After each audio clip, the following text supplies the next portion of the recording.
Conectadas e conectados, muito boa tarde. Eu tô rindo aqui porque na hora que entra ao vivo, a Roberta faz um movimento ali. Vamos lá, vamos todo mundo. É uma beleza, viu, Roberta? Nani, tudo bem, queridas? Lindonas que acompanham o programa. Hoje eu tenho uma convidada especial no estúdio, ela tá lá na técnica. É a Caroline Sasson, ela é minha prima do Rio. E ela é linda, maravilhosa e cantora. Vocês vão ouvir falar dela porque eu vou entrevistá-la em breve, tá? Então hoje, sem mais delongas, eu tenho aqui o meu ídolo.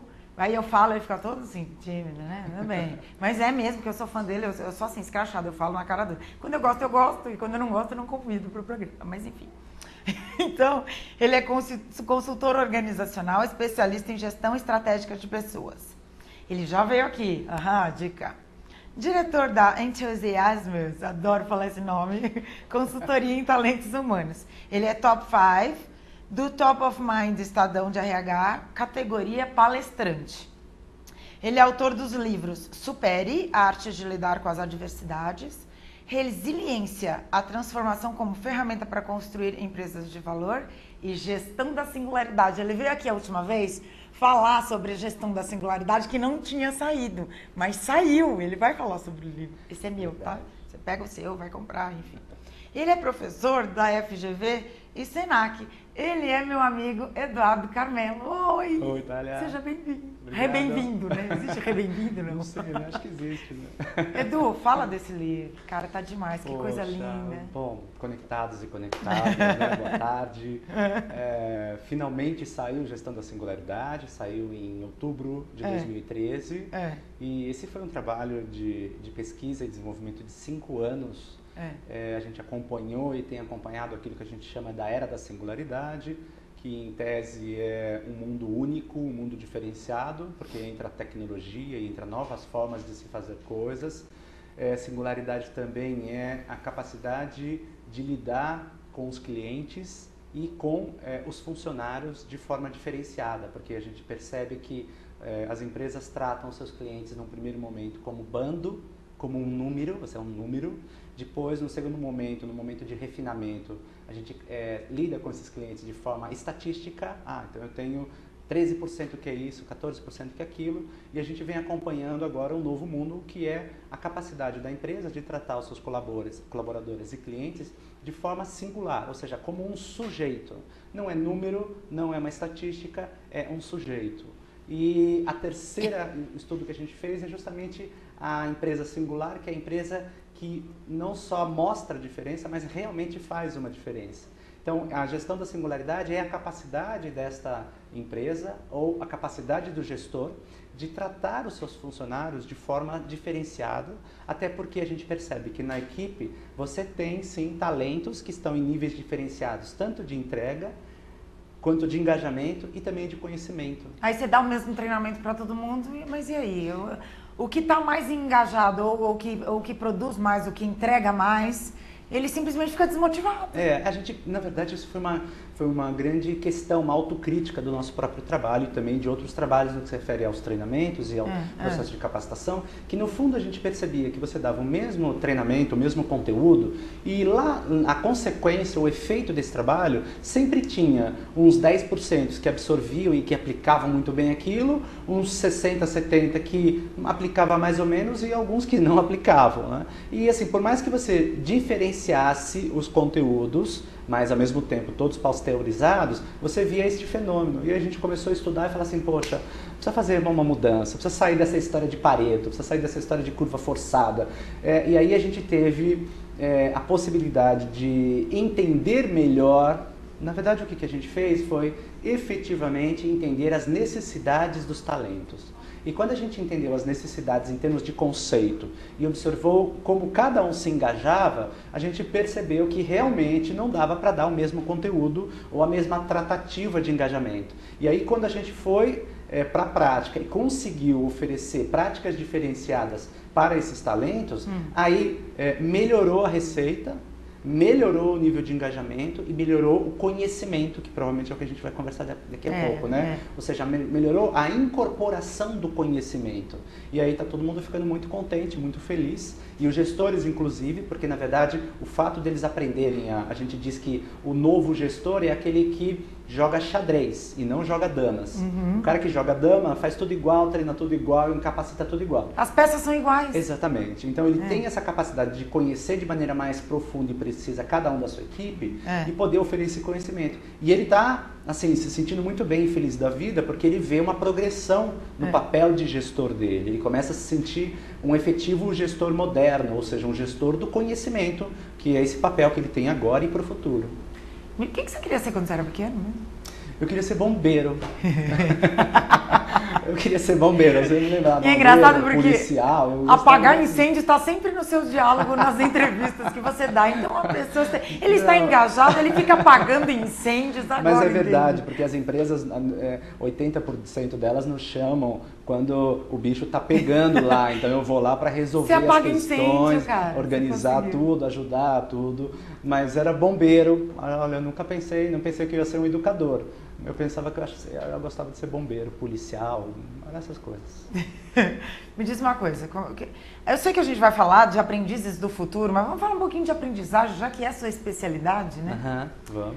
Você quer saber? Quero saber o que você acha da aprendizagem no nosso país. Assim, primeiro uma visão macro, depois a gente vai nos aprendizes do futuro.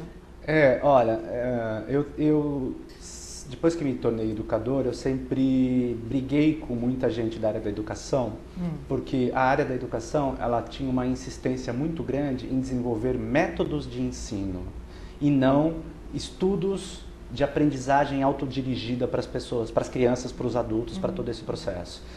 Todo esse trabalho dos aprendizes do futuro, que é um tema da gente, foi justamente nesse sentido de perceber crianças, adolescentes, adultos que estavam profundamente irritados, incomodados, desanimados com a quantidade de informação que eles recebiam, que não tinha relevância alguma em relação aos seus objetivos, aos seus desejos, aquilo que eles precisavam efetivamente fazer.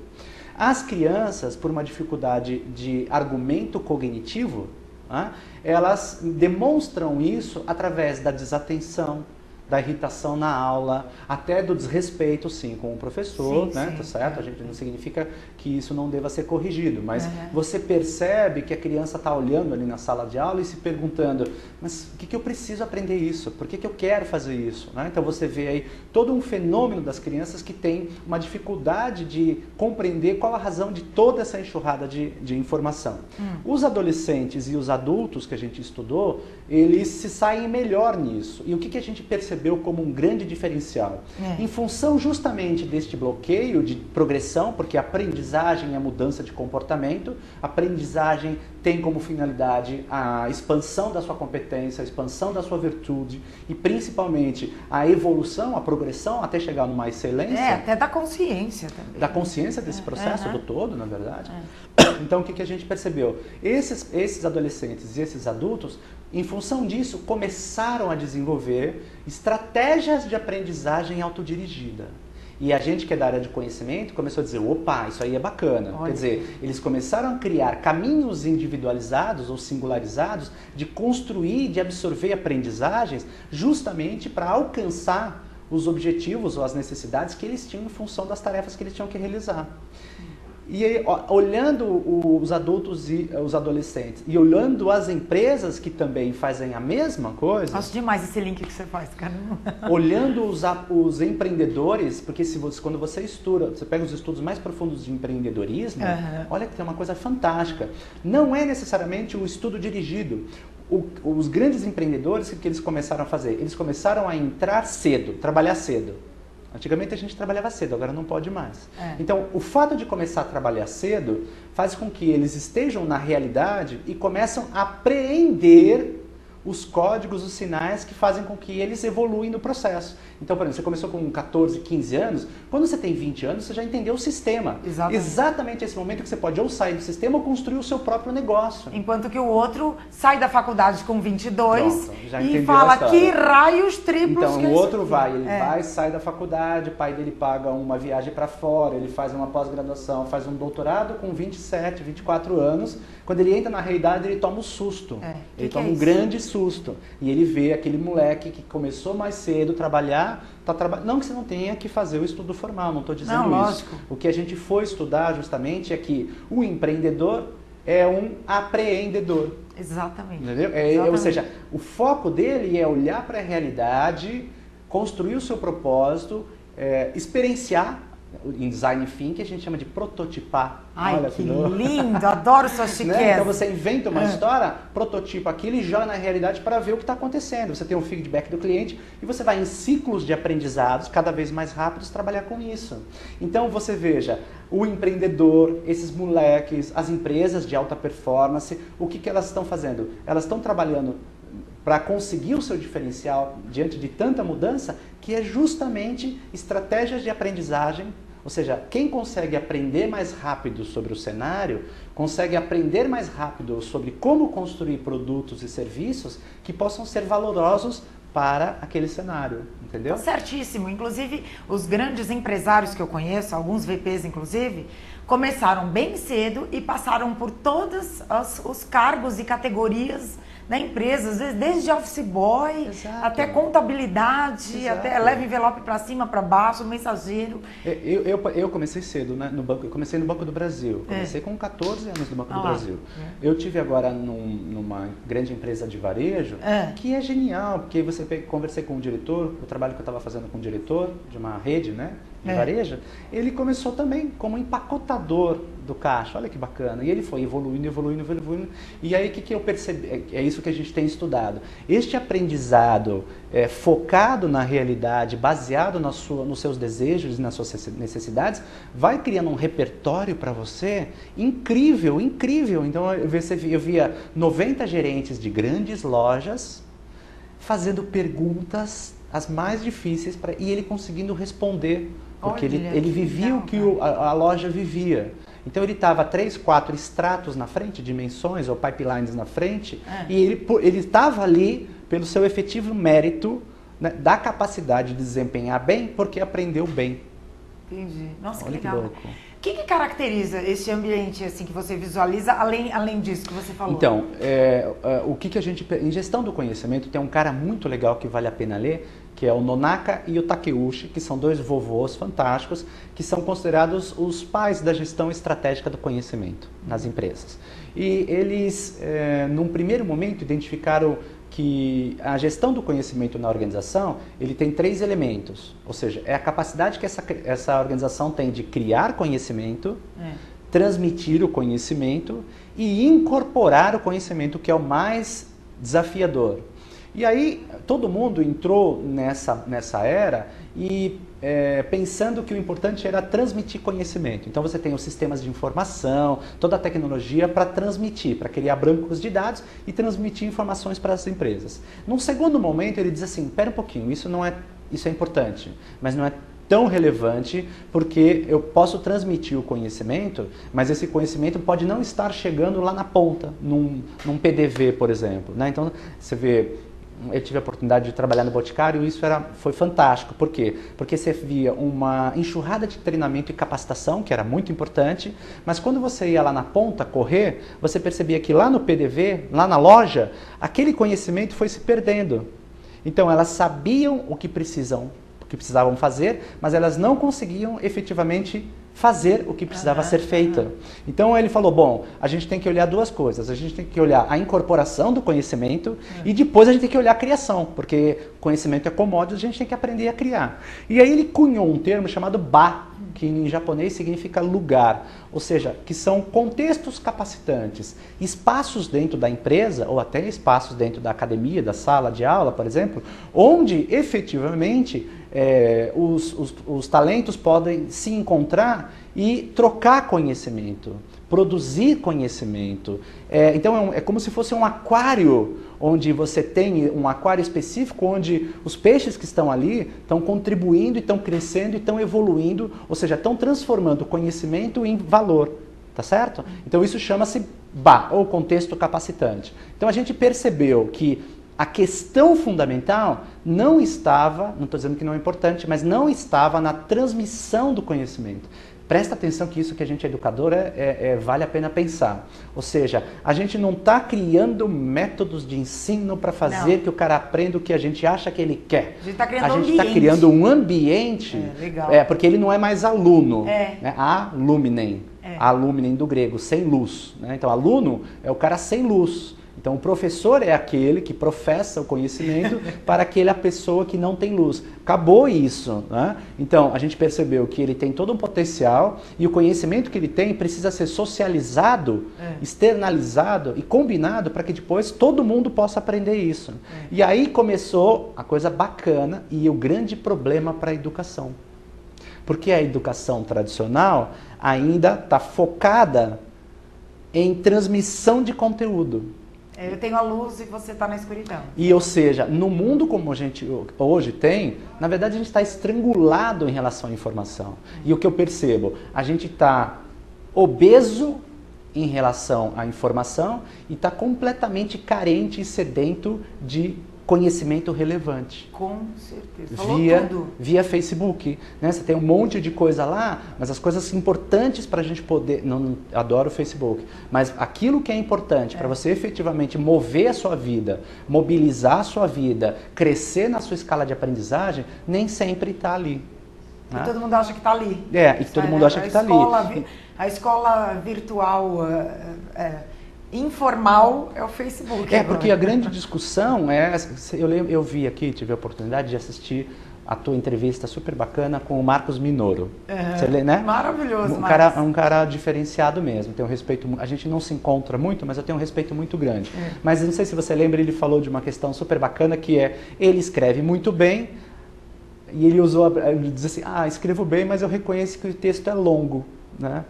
Mas é justamente esse texto longo que é importante. Exatamente. Porque quando a gente tem duas denominações para falar do conhecimento. O que a gente chama do conhecimento just in time, just for you, just in time, just enough, e o conhecimento just in case.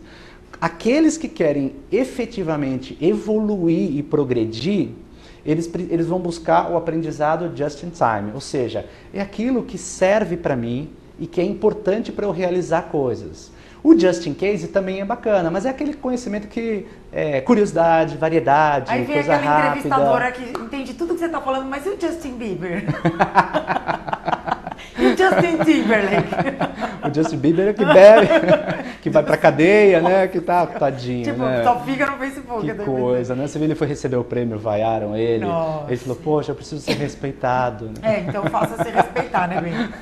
Me diz uma coisa, esses aprendizes do futuro são especificamente essas crianças, esses adolescentes, esses adultos que vocês estão... Você pode ler aprendizes do futuro, eu quis usar um termo generalizado para falar crianças, adultos, adolescentes, escolas, empresas, startups, ou seja, aprendizes são esses organismos, entendeu? Organismos que estão profundamente antenados com o que está acontecendo no mercado, que tem um desafio muito grande de não só absorver conhecimento, mas como tem muito conhecimento, de criar estratégias de aprendizagem para que ele possa alcançar aquilo que ele efetivamente deseja alcançar. E todo esse estudo veio desse incômodo que empresas, que todo mundo tem, no sentido de absorver informação que não vai ser relevante para você.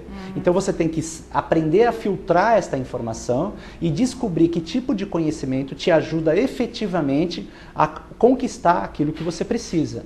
Ou seja, a gente está entrando numa era onde eu não preciso saber tudo, porque tem a nuvem.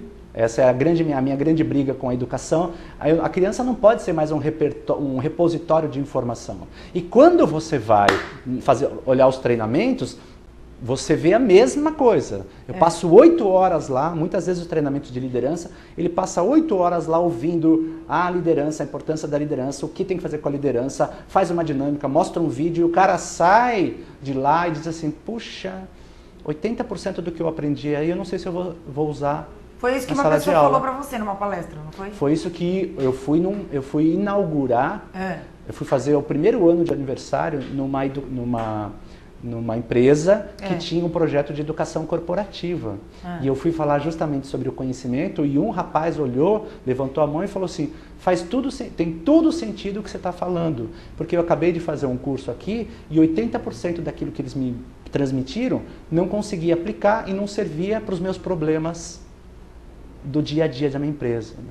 Imagina a cara do comitê da educação corporativa, entendeu? Mas ele estava sendo honesto, ele está dizendo, poxa, e hoje, inclusive, como você tem o trabalho de aprendizagem acelerada da liderança, o que você tem?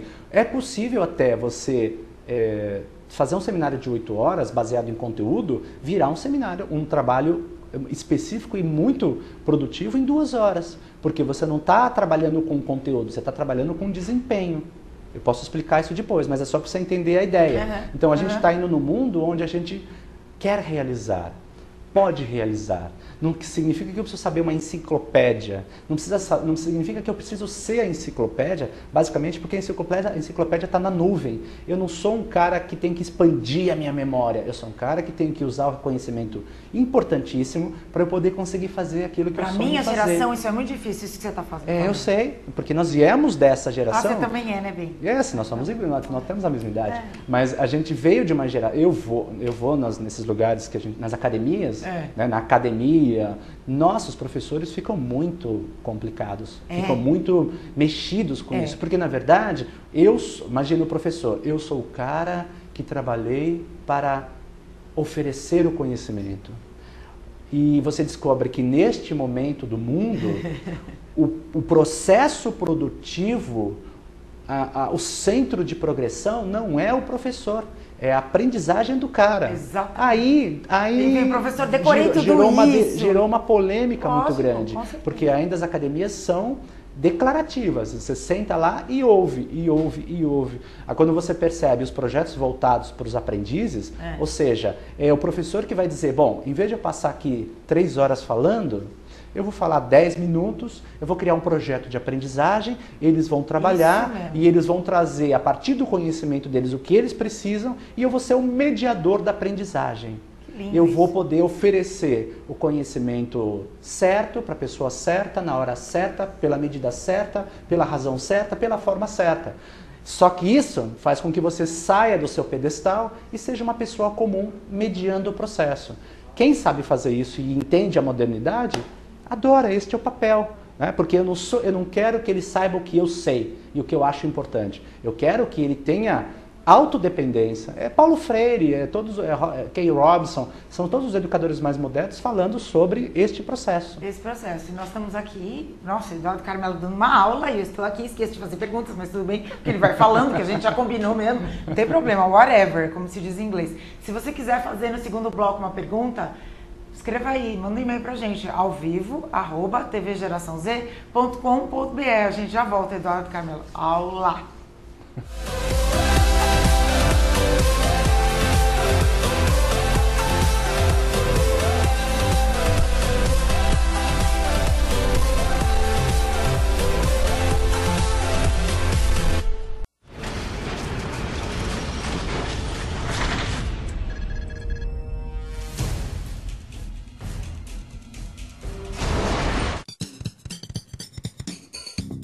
Toda sexta-feira você tem encontro marcado comigo aqui na TV Geração Z. Isso mesmo, programa Pepper, às 19 horas, com muita música, arte, entretenimento, cinema e, claro, um convidado especial para ambientar nossa sexta-feira. Então, te espero lá!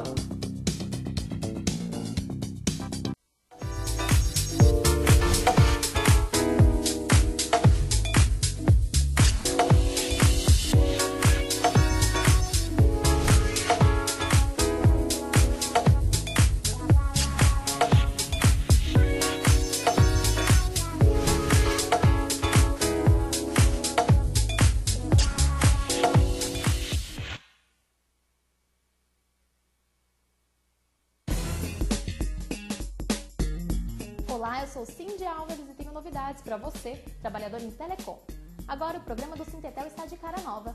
No ponto de encontro você fica sabendo das principais notícias do setor, confere dicas de saúde, cultura e lazer e ainda pode participar do programa e esclarecer as suas dúvidas. Isso e muito mais você confere todas as quartas a partir das 10 da noite aqui na TV Geração Z. Espero você!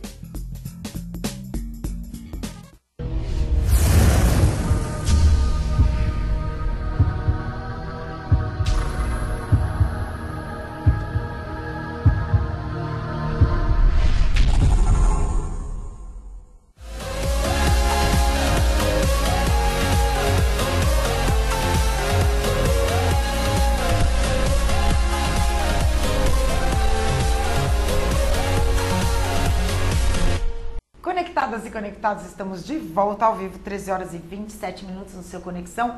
Ó, falei, quer fazer pergunta para o mestre? Manda aí ao vivo, tvgeraçãoz.com.br. Temos mais 25 minutos para responder as suas questões. Estamos falando hoje sobre aprendizes do futuro. A primeira coisa, que não sei se vai dar tempo no final, o Gestão da Singularidade, que ele veio falar sobre esse livro antes do lançamento, né? Foi um furo de reportagem aqui.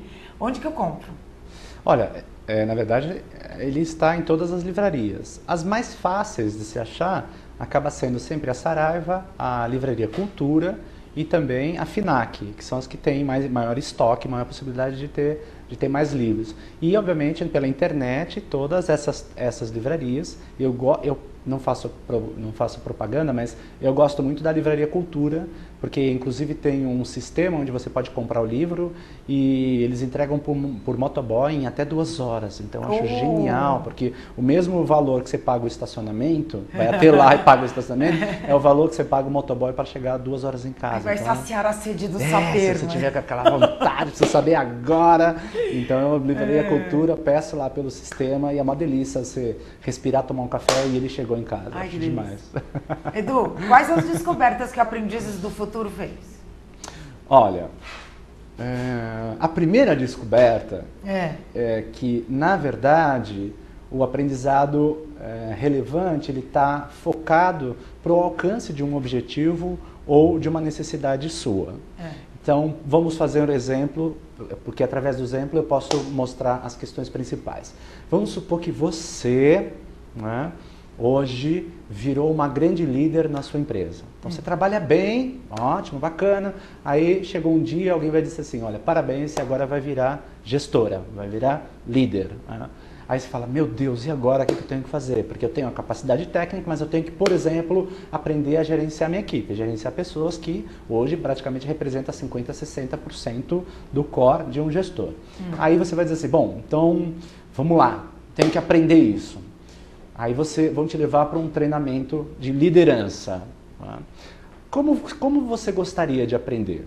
Então, vou pensar 2 histórias. Primeiro, o conteúdo do que você quer aprender é um conteúdo generalizado, é um conteúdo interessante, mas não relevante, ou você gostaria de aprender algo estritamente focado nos seus objetivos de aprendizagem em relação à liderança? Essa segunda. O professor, que pode ser um cara que desenhou o programa de liderança a partir do que ele acha importante de liderança, ou você gostaria de ser um coautor do seu objetivo de aprendizagem? Você gostaria de dizer, não, eu sei que você sabe muita coisa aqui, mas eu quero focar especificamente neste ponto, neste ponto e neste ponto. O segundo também. Então, quando ele diz assim, olha, vamos estudar agora, para você fazer isso, você vai precisar estudar 3 livros, 4 apostilas e 2 horas específicas sobre o assunto, que vai todo mundo estudar do mesmo jeito, ou você gostaria de um programa que pudesse fazer assim, ó, tá, deixa eu olhar, eu já sei que você já tem bom conhecimento nisso, vamos trabalhar a partir daquilo que você já sabe e você só estuda aquilo que você precisa, não tudo aquilo que eu disse que você tem que estudar. Terceiro ponto, tá certo? Eu gosto mais dessa. Aí o que aconteceu? Depois que você vai estudar tudo isso, todos nós sabemos, eu vou fazer qualquer curso, eu vou aprender um monte de coisa. Quando eu vou para a prática, eu percebo que 60% daquilo que eu aprendi eu ainda não consegui aplicar, porque eu tenho um processo de aprendizagem mesmo, de botar a mão na mão, de errar. É diferente. É muito diferente. Olha, vamos aprender um tema, feedback. Eu passo 8 horas aprendendo feedback. Quando eu vou dar o feedback, virou um foodback. Mesmo que eu saia, não sai bem. Então eu preciso proceder de novo, não é certo? Aí eu volto como um coaching. Eu volto uma semana depois para ter alguém que possa me ajudar nisso. Então você quer um cara que orienta para dizer faça isso, faça aquilo, ou um cara que você diz assim, ó, eu fiz isso. Daqui para frente, como que a gente pode pensar? E ele vai dizer, vamos construir juntos aqui, baseado no que você está fazendo. Então, olha só, a gente prefere este lado. Isso. Os aprendizes do futuro preferem este lado. Ai, gente, eu sou aprendiz do futuro. Tá, obrigada pela presença. Primeiro porque eu já sou andragógico. É um projeto andragógico. Eu sou um adulto, eu não sou uma criança. Então, a grande trabalho do adulto, no que se refere ao aprendizado, é que, na verdade, ele já tem o objetivo de aprendizado. Lógico. Ele, de uma certa forma, já tem muito conhecimento sobre esta questão. E ele precisa, como um DNA, fechar as brechas de conhecimento. Não dá uma tudo. lapidadinha. Dá uma lapidinha. Você vai verdade. trabalhando. E é isso que faz o Steve Jobs. É isso que faz o Jack Welch. Quando eu vou nas principais empresas, por isso que os diretores, se você não estiver trabalhando dentro do foco dele, do desenvolvimento dele, ele vai voar no treinamento. E o RH muitas vezes fala, nossa, mas ele tem falta de educação, porque 3 minutos depois ele já está mexendo no coisa. Será que é falta de educação? Pode ser. Ou será que o que você construiu para ele não é interessante dentro do nível que ele está? E aí você vem para a gestão da singularidade também. Volta né? de novo, porque na gestão da singularidade, o seu grande trabalho é fazer uma análise específica de quem é a Thalia, o quanto a Thalia já tem de conhecimento, qual é o objetivo de desempenho que ela tem, o que ela precisa aprender, só o que ela precisa aprender, não preciso dar uma aula inteira para a coisa, porque no fundo ela pode procurar. E mais ainda, depois que ela souber tudo isso, a Thalia vai ter que aplicar. É a grande sacada do Aprendizes do Futuro, é que mais do que ter o saber declaratório, eu sei fazer isso, eu sei fazer aquilo, eu ter o saber procedural. Tá certo? Ou seja, como eu faço. Isso. E eu vou olhar como você está fazendo para poder ajustar a estratégia. Ajustar o conhecimento necessário para você fazer melhor. Tá certo? Então, eu uso o feedback porque é muito comum. Né? Gente, a gente vai para as grandes empresas e ainda você percebe que grande parte dos gestores mal sabe dar um feedback. Não sabe dar feedback, eu E sei. não é um seminário de 8 horas que vai fazer isso. Se você sentasse com ele e pudesse olhar, tanto que o Nonaka, ele sempre faz isso, a melhor forma de perceber e avaliar o conhecimento não é dizer, me diga o que você faz. Vamos ver como é que você está fazendo? Entendeu? Exatamente. Então, ele vai ver como você está fazendo para entender e aí para te ajustar neste processo. Então, desta forma, quando você está trabalhando um aprendizado baseado em desempenho, você não precisa ficar 8 horas. A gente transforma essas 8 horas em, às vezes, 30 minutos. Com certeza. Porque você investigou tão bem a jornada desse gestor, que aí você pode dizer, tá, já entendi. Começa assim, organiza assim, trabalha assim, vamos testar. E aí ele consegue, em 3 ciclos, fazer. Pronto. Incorporou o conhecimento e transformou a realidade. Esse é o subtítulo. Esse processo de aprendizagem organizacional, o que você percebe como ponto frágil? Olha, tá tudo em cima do que a gente conversou. Eu ainda vejo o ponto frágil, que tirar os colaboradores do ambiente de trabalho para colocá-los numa sala de aula e oferecer conteúdo que não necessariamente está ligado aos desafios do ambiente de trabalho. Isso pode até parecer estranho para a gente que trabalha com treinamento, mas se a gente quiser efetivamente melhorar a competência das pessoas, a gente tem que perceber que 75% do aprendizado está no ambiente de trabalho, não fora. Isso. Porque eu posso treinar, eu posso desenvolver, eu posso trabalhar. Quando eu jogo ele de novo no ambiente, se não tiver espaço de apoio e se não tiver espaço de atuação e ambiente de apoio, esse conhecimento se perdeu. Então, no fundo, treinamento, tenho que ir lá no ambiente de trabalho para ver o que está acontecendo e não me preocupar tanto em oferecer o conteúdo para ele saber mais, mas oferecer o conhecimento para fazer melhor. E até ter a coragem de dizer, gestor, o que o seu talento não precisa de conhecimento. Eu preciso ajustar a performance daqui, porque aí o próprio conhecimento dele consegue trabalhar. Então esse é um ponto frágil no processo, ou seja, eu foco com conteúdo e não foco em desempenho, e eu trabalho num processo onde nem sempre que eu estou desenvolvendo como conteúdo vai fazer o efeito lá na frente. O difícil disso, Edu, é que nós fazemos completamente o oposto. Nós tiramos a pessoa daquele ambiente e levamos para a sala de aula. Então, fazer esse movimento é um desafio enorme, o movimento oposto. É um desafio enorme e, ao mesmo tempo, é a grande oportunidade, por exemplo, do treinamento e do RH se valorizar.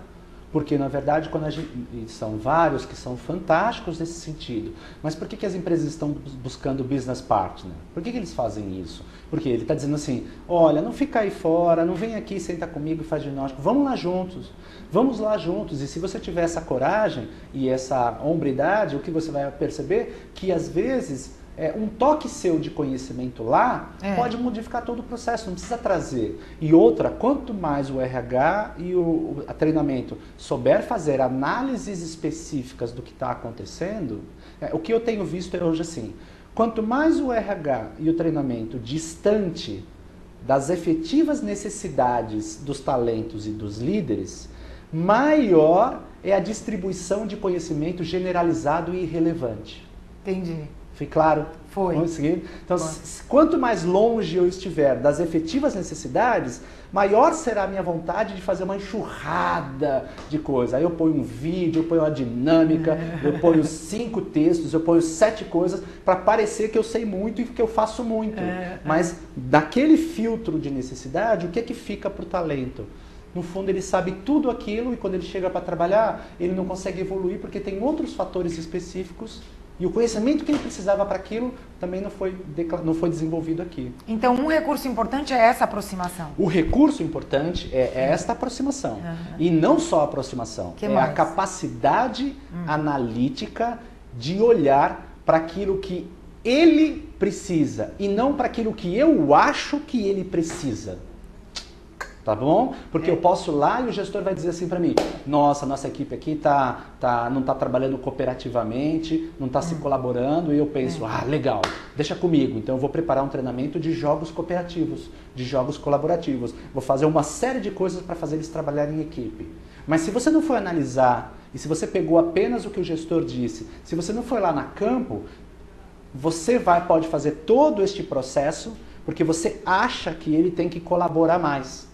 Mas se você analisa bem, você percebe que eles não estão colaborando porque o próprio gestor está criando feedbacks diferenciados e está punindo, por exemplo, quem tem alta performance e está passando a cabeça em quem está baixa performance. Por isso a disruptura na equipe. Então você está achando que eles têm que aprender a trabalhar em equipe e o que na verdade está acontecendo é que o gestor não oferece conhecimento e apoio para que eles possam trabalhar em equipe. E aí como é que o gestor acompanha toda essa inovação, toda essa... O gestor, quer dizer, uma das possibilidades é a singularidade, é o livro, mas o gestor cada vez mais tem que aprender sobre como orientar a sua equipe, desenvolver a sua equipe e especificamente capacitar a sua equipe. Olha que interessante, há uma grande briga dentro das empresas que a gente joga a gestão de pessoas, o RH joga a responsabilidade para o gestor e o gestor joga para a RH. A verdade é que a responsabilidade é o gestor que tem que fazer isso e o RH ajudar nisso. Mas se nem o gestor sabe analisar bem os erros de performance, quem seria a oportunidade de fazer isso? O RH é o T&D, para poder olhar, na verdade está acontecendo desta forma e o que precisa ser feito é este conhecimento e não um conjunto de conhecimentos sobre como cooperar, sabendo que na verdade aquela questão não está lá. Então, o que esses aprendizes estão dizendo pra gente? Por favor, para de me oferecer um monte de coisa que eu não preciso, senta aqui do meu lado e olha como eu estou trabalhando e percebe que para eu conseguir melhorar, eu tenho que ter este conhecimento. Depois, em vez de você me dar 20 unidades de conhecimento, analisa bem e eu preciso de 3. Depois você precisa me ajudar no coaching, aí num processo de coaching, para, sabendo o que eu preciso fazer, me dar espaço para eu fazer mais. Aí eu tenho um trabalho de acompanhamento e orientação que também é do coaching. Né? Exatamente. Em síntese, assim, deixa eu trazer uma metáfora que talvez ajude. Sabe quando você que tem filho e você vai ensinar o seu filho, a sua filha a andar de bicicleta? Sim. Não é verdade? Então, quando você vai o moleque vai andar de bicicleta, a primeira coisa que você faz é orientá-lo a o que fazer, né? Você vai dizer, filho, isso aqui é bicicleta, senta aqui, pedala assim, dirige assim, tudo, entendeu? Quando ele entendeu o que ele tem que fazer, aí o que você vai? Então essa é a primeira fase, orientação. Aí você vai para uma segunda fase. Quando ele entendeu, você fala, então, vamos treinar. Isso, vamos treinar. Né? Então, vamos fazer.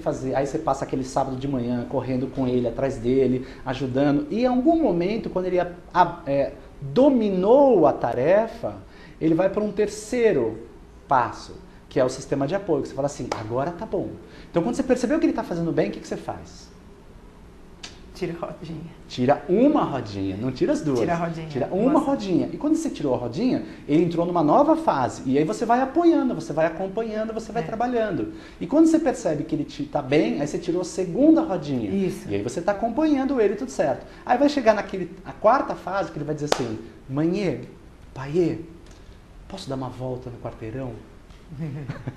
Nossa. Aí você vai respirar fundo e aí que você vai ser checado na sua capacidade de oferecer aprendizagem. Porque se ele estiver bem nessa fase, ele vai conseguir. Aí você chegou então na fase onde você delegou. Você ajudou a construir um domínio daquela atividade tão forte que ele é capaz de fazer sozinho. Então o gestor ou a área de conhecimento pode fazer justamente esse processo. Você não oferece qualquer conhecimento para dirigir a bicicleta. Você oferece o conhecimento. Lógico. Depois você ajuda a treinar, até que você dá apoio e depois ele está autônomo na vida. Assim para a bicicleta, assim para aprender o Face, assim para dirigir, assim para construir uma startup, assim para construir uma equipe de apoio. Então os aprendizes entenderam esses processos. E eles perceberam que toda vez que tem um professor, um gestor, que não está ali fazendo a sua excelência em aprendizado, não vale nada. Né? Então, o que ele está pedindo? Ele está pedindo, para de me dar conhecimento, me dá o que eu preciso para realizar aquilo que eu quero realizar. E tudo se une, né? Você vai falando, aí eu lembro de você falando de gestão da singularidade, lembro de você falando de engajamento, aí eu já lembro dos pilares, aí eu já lembro... Cara, e vai encaixando tudo. Olha só, a gente fala tanto de engajamento, mas para mim, hoje, depois de tanto estudar isso, qual é a melhor forma que eu percebo um talento engajado? Quando eu dei rafting para ele, quando eu dei arvorismo para ele, quando eu dei uma bexiga para ele? Não. Quando ele percebe que ele faz uma ação e essa ação é boa. Ou seja, eu consigo ter engajamento quando eu percebo que eu estou progredindo. Exatamente. Porque quando eu estou parado numa ilha de problemas, quando eu estou cheio de coisas, quando eu não me sinto capaz, não há engajamento que nem aconteça. Motivação, não tem nada. Então, por isso que a gente fala muito da aprendizagem, porque a aprendizagem é justamente esse centro da sua evolução, é o centro da sua expansão. O Aristóteles falava isso, né, na Ética Nicômano. Ou seja, eu estou feliz não porque eu estou brincando, eu estou feliz quando eu encontrei a minha potência, quando eu encontrei o que eu adoro fazer na vida e eu estou todo dia trabalhando para expandir essa minha virtude até alcançar a minha excelência. E quando eu estou em excelência, aí eu estou, é o que ele chama de eudaimonia, que a gente traduziu como felicidade. Mas não é felicidade do oba-oba, é porque eu estou deliciosamente me expandindo. É um transbordar. Eu estou transbordando. O Luiz Fugante fala isso. Eu estou sempre transbordando, eu estou crescendo. E eu quero cada vez mais fazer isso. E quando eu quero cada vez mais fazer isso, eu chego à percepção de que o aprendizado, então, é para a vida toda. É contínuo. Lógico. Você acabou de citar, inclusive, que eu, apesar da minha idade avançada, sou uma aprendiz do futuro, porque aqui toda feliz, toda animada. Mas aí quem não é, como é que faz para tornar-se? Quem está daquele outro lado daqueles exemplos lá que você... Então, aí você tem o processo de coaching, você tem o processo de mentoring, você tem os estudos que mostram isso, você tem uma série de vídeos na internet que são fantásticos. Tem uma pessoa... Ai, meu Deus. Ela escreveu ela fez um vídeo de aprendizagem super bacana. Ana Lopes. Ana Lopes, ela é uma empreendedora digital. Pois, empreendedora digital Ana Lopes. Ela tem um vídeo super bacana sobre aprendizagem dentro do empreendedorismo que corresponde a este mesmo processo que a gente está fazendo, né? Ou seja, eu preciso identificar a minha potência. Eu estou num mundo onde eu posso fazer 25 mil coisas ao mesmo tempo. Então eu preciso definir 3 ou 4. A gente tem a nossa amiga aqui que está hoje com a gente, né? Trabalha num banco, né? Estuda publicidade. Caroline está falando de você, Caroline. E canta. Olha que fantástico. O trabalho dela é entender como é que ela vai gerenciar tudo isso. Ou como, através disso, chega um momento que ela vai dizer, não, eu vou, por exemplo, para a carreira música.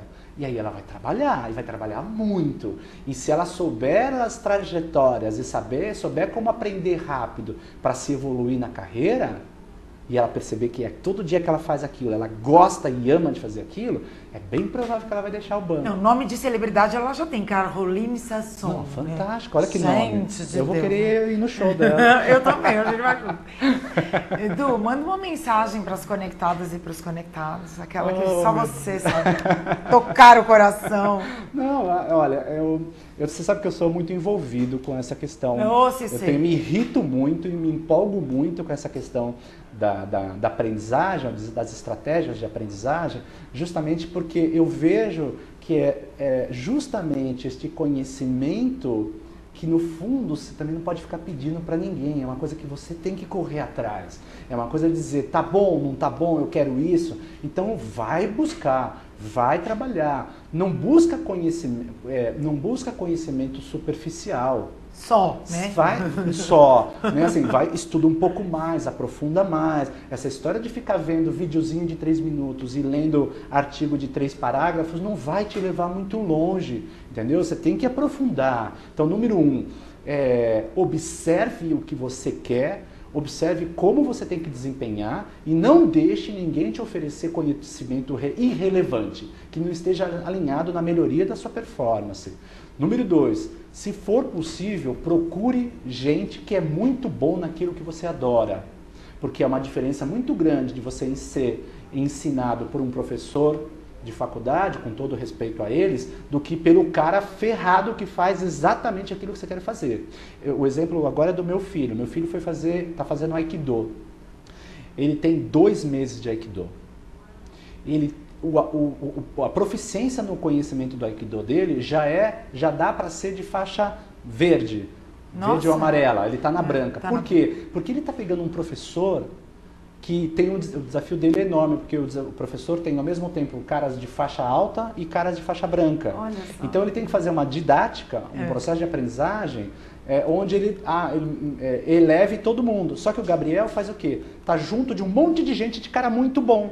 Então ele evolui numa rapidez muito grande. Parabéns. Então, não, ele é esperto também. Para matemática não, para português não. Eu conheço uma pessoa também lá em casa. Assim. Para futebol, aikido, skate, tudo que é corpo ele gosta. Mas o que eu quero dizer? Se for possível, esteja com gente de alta performance naquilo que você faz. Que nem eu fiz, convidei você aqui hoje, gente de alta performance naquilo que eu faço. Então, é porque isso é importante, porque você acelera muito mais o seu aprendizado, né? Então, essa é uma questão super importante. Se for possível, se você tiver grana, contrate um coach.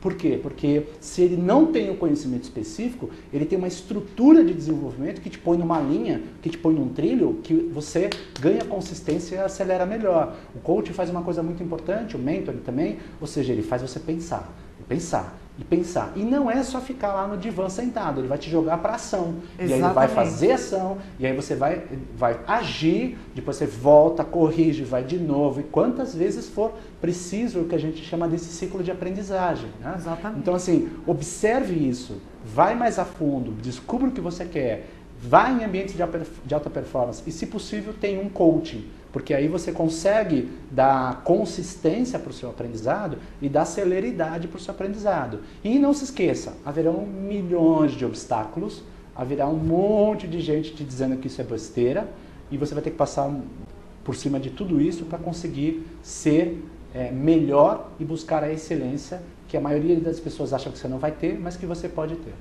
Obrigada, grata como sempre. E você vai voltar, né? Eu sei.